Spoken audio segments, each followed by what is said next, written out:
परम सद्गुरु दयाल के चरणों में प्रणाम कर सभी सादर बंधुओं,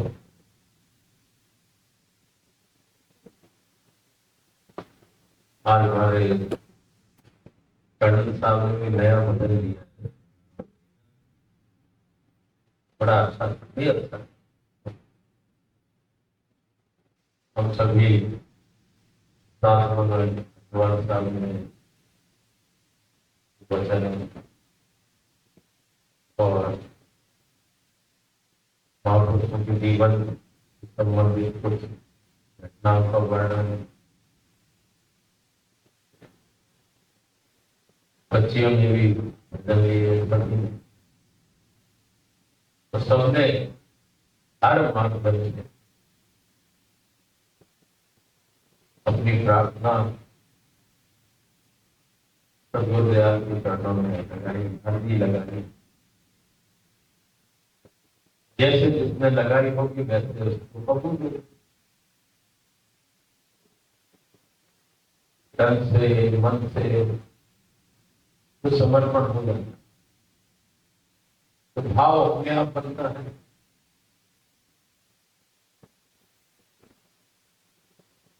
और श्रद्धा उत्पन्न होती है, तभी भाव समर्पण आपन।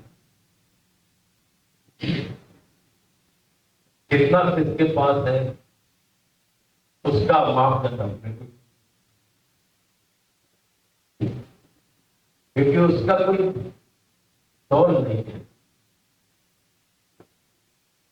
वो तो उसकी कृपा सहज में ही हमको मिली।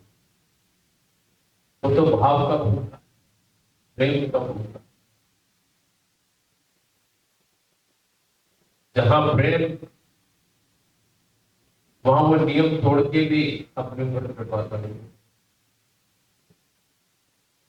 जैसे कई बार हमें कार्यक्रमों में जाना होता है, तो कई बार अपने कार्यक्रमों में ढील देते हैं।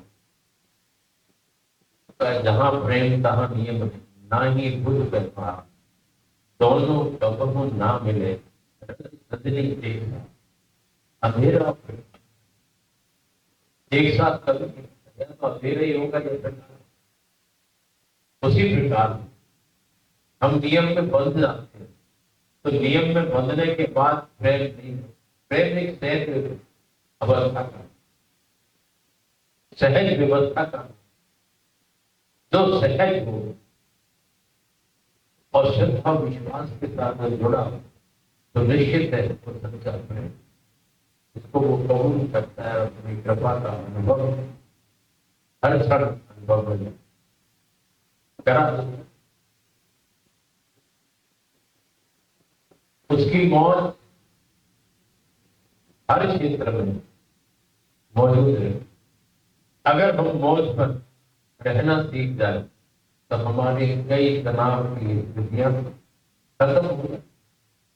पर मौज में रहना सीखना एक विश्वास के साथ, एक श्रद्धा के साथ, दोनों के साथ अगर है तो मौज में हम रहने का प्रयत्न करते हैं, तो बड़ी सी बड़ी विघ्न भी कम हो जाए, बड़ी सी बड़ी स्थितियां सामान्य हो जाए।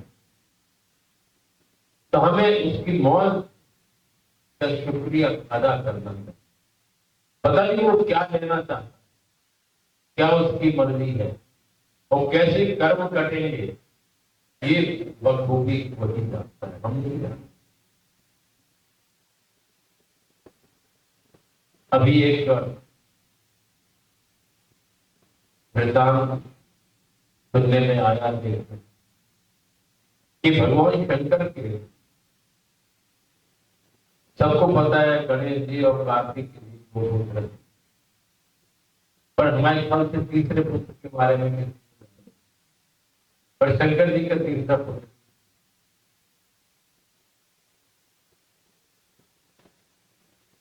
उसकी जानकारी हमें भी नहीं थी, हमें भी पहले ही पता। एक राक्षस प्रति है, राक्षस नहीं कोई तपस्या, और तपस्या,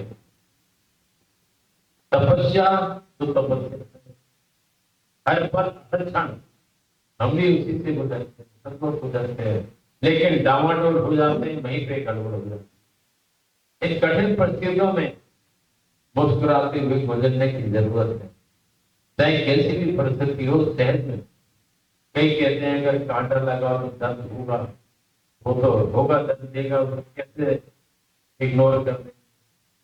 लेकिन जो खिलाड़ी होता है, जिसको केवल एक लक्ष्य होता है, जीतना है, और लगा रहता है, दौड़ता है, भागता है, उसको कांटा है, कंकड़ लग जाता है, उसकी उसको परवाह ही नहीं होती कि ठीक है वो कर रहा था, लगन वहां लगी है कि जीतना है, एक लक्ष्य बना।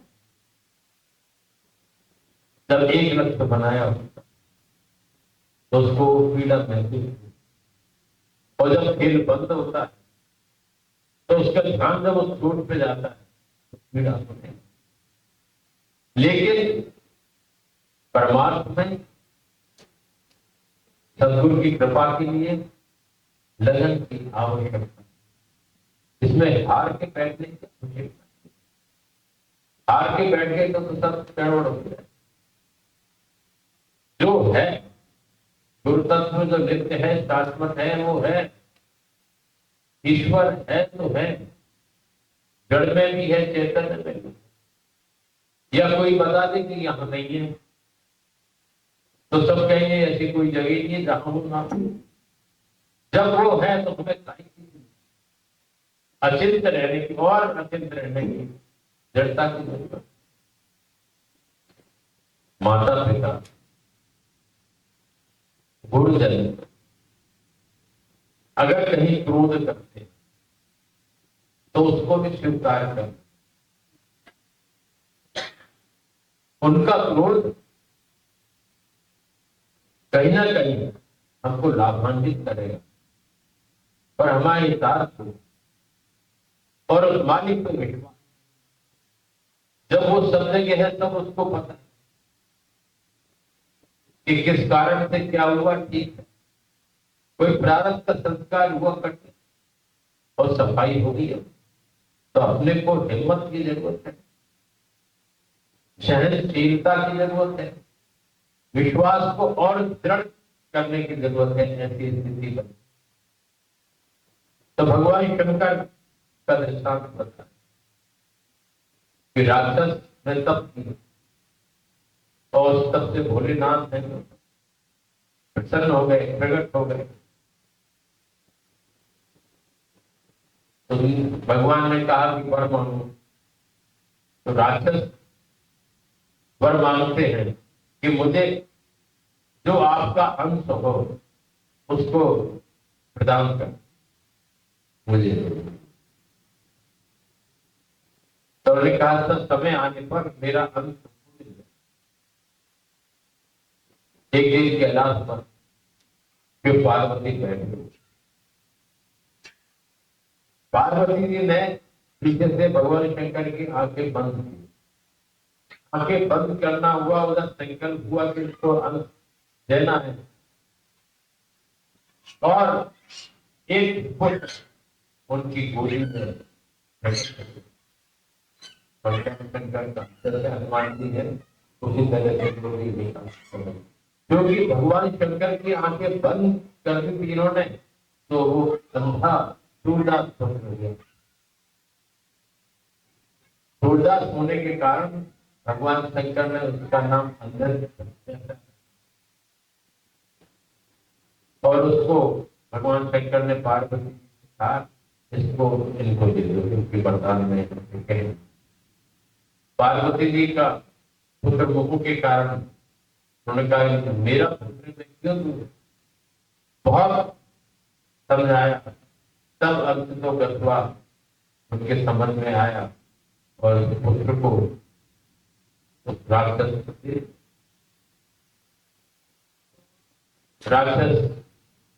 उसको ले गए। जैसे उनकी वृत्ति होती है, जैसा वातावरण होता है, उस वातावरण में उसका पालन होता है। लेकिन पार्वती जी का सदैव ख्याल रहता है कि मेरा पुत्र वहां दे दिया होता है।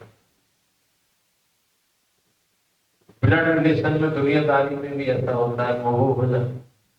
मोह तो सब जगह, गणेश जी और कार्तिकेय के प्रति भी पार्वती जी का। तो एक दिन उन्होंने कहा बहुत वर्ष गुजर गए, अपने पुत्र को वापस दिया। उन्होंने मना किया भगवान शंकर ने, फिर भी इनका मन नहीं माना तो सच्ची कह दिया, वो लेने गए और उन अशुद्ध से कहा कि जिनको कैलाश पे ले जाना था, मान किया। उन पुत्र को कैलाश पर, जो कि किसी गुरुकुल में पढ़े नहीं, जो वहां की रहना सहना और जो शक्तियों का आदान प्रदान था वही सब, वृत्ति भी वही राक्षसी, और राक्षसी वृत्ति में होता मूल अहंकार, क्रोध, वो सारे गुण उनके अंदर। तो जब वो माँ के साथ आए तो माँ से उसका लगा कि मैं तो मेरी माँ है, तो कार्तिकेय और गणेश जी से भी नफरत हो गई, ये तो केवल मेरी माँ है, और उनके प्रति भी द्वेष भाव हो गया और क्रोध में वातावरण निर्मित होने लगा। तो पार्वती जी ने भगवान शंकर से शिकायत, बड़े क्रोधी है कौन। भगवान शंकर ने कहा हमने पहले ही मना किया था, उसका वही ठीक है। लेकिन फिर जब बहुत ज्यादा वो हुआ तो भगवान शंकर ने कहा पार्वती, मैं जैसे को बुलाता, उनसे कहना इसको गुरुकुल में दाखिला देना, तो कोई शिक्षा मिलेगी तो शायद कुछ ठीक हो जाए। तब भगवान शंकर का कहना था, वो आ गया। पार्वती जी ने उससे कहा इसको किसी गुरुकुल में ले जा करके और शिक्षा ग्रहण करा। वो ले गए। पहले तो उसने मना किया मैं माँ को छोड़ के नहीं जाऊंगा, और माँ के साथ भी क्रोध में अहंकार में व्यवहार, किसी को समझते नहीं। और महादेव जी को भी तो उसकी समझ लगी, क्योंकि महादेव जी की वजह से मेरी माँ दूर हुई है मुझसे, यहाँ तक कह भी किया दुश्मनी माँ। खैर वो ले गए और शुक्राचार्य महाराज के पास उनको शिक्षा के लिए, तो वहां भी वही होना था, क्योंकि वो राक्षसों के गुरु थे और उनको शिक्षा भी वही मिल रही। तो एक बार पार्वती जी ने कहा कि उसके अंदर तो कोई परिवर्तन नहीं, अब वो कैसे ग्रहण करेगा, सूरदास भी है। भगवान शंकर ने कहा नेत्र नहीं है तो कुछ नहीं, लेकिन अहंकार और क्रोध है और नेत्र भी है तो वो भी अंधा है। जिसके पास क्रोध है और अहंकार है तो नेत्र वाला हो के अगर भक्त है और बुद्धि है और क्रोध और अहंकार नहीं है तो सूरदास भी योग्य है, उसको भी विद्यादान मिल जाए। तो उसकी तो स्थिति दोनों तरफ से ही था। तो हमें क्रोध और अहंकार पर काबू करने की जरूरत।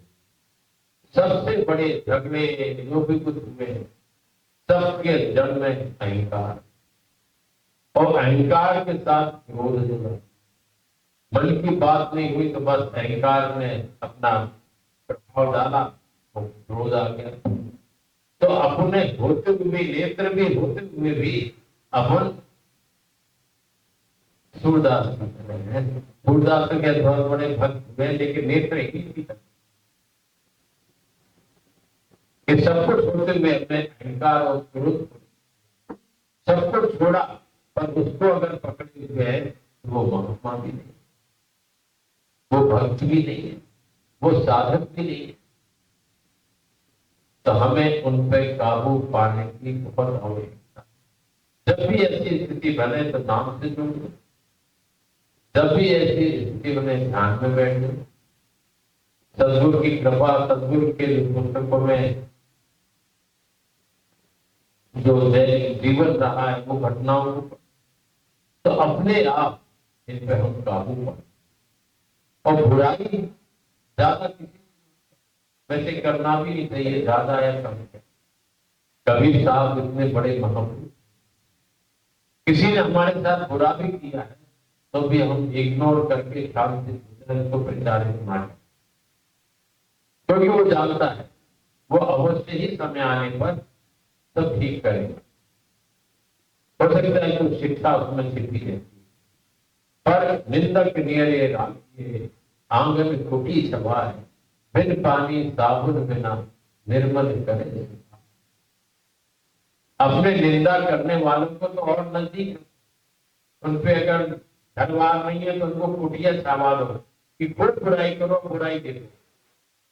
अधिकतर लोगों की वृत्ति ये हो जाती है, अच्छाई तो है नहीं, खुद में नहीं है तो दूसरे की कैसे देखे। तो एक दूसरे की बुराई देखते, एक दूसरे की बुराई करते, और उसमें जो जिसकी बुराई करते हैं उसके पाप बहन करते हैं और पुण्य ना कुछ मेहनत के उसको पुण्य मिलते हैं, और अपनी जो साधना कर लो पुण्य अपने पास होता है, वो निंदा करने में पुण्य। तो कबीर साहब ने महात्मा में ऐसे ही, इसलिए हमें इन सब चीजों के बच के साधकों को वो बच के चलने की बहुत हम सब लोग ऐसे मार्ग से जुड़े हुए हैं, ऐसे गुरु तत्व से जुड़े हुए हैं, ऐसे ईश्वर तत्व से जुड़े हुए हैं, तो सतगुरु की कृपा हमारे सब गुरु पंडितों ने बरस रही है। पर उस जल में हम भीगे, उसकी पात्रता हम बढ़ाएं, अपने अवगुणों को छोड़े, गुणों को धारण करें, सबकी अच्छाई देखें।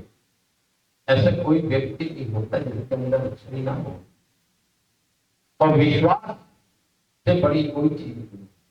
विश्वास क्या है? विश्वास डाउन रोड नहीं बनाने, तो उसकी कृपा शहर में हमको मिलती रहेगी और हम उसकी कृपा के पास बनेंगे। निश्चित है कभी ना कभी हमारा काम